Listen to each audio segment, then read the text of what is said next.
আসসালামু আলাইকুম, hello everyone, welcome to my YouTube channel. আজকে আমরা ক্যান্টিলিভার বিমের ক্ষেত্রে এক্সটার্নাল রিয়াকশন বের করব। আমরা জানি summation of M A equal to 0, clockwise positive. এখানে 50 কিলো নিউটন ক্লকওয়াইজ ঘুরছে, তাহলে 50 kilo newton positive into distance আছে 5 metre minus M equal to 0, অতএব M equal to 250 kilo newton metre. আবার সামেশন অফ এফ ওয়াই উপর দিকে positive,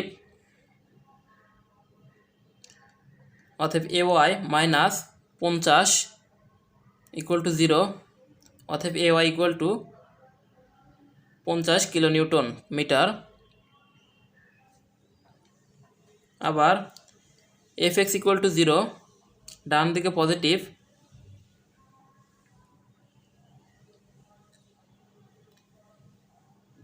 x plus 0 equal to 0, অতএব x equal to 0। আজকের ভিডিওটি এই পর্যন্ত। ভিডিওটি ভালো লাগলে লাইক কমেন্ট শেয়ার করবেন। ভিডিওটি শেষ পর্যন্ত দেখার জন্য ধন্যবাদ। আসসালামু আলাইকুম।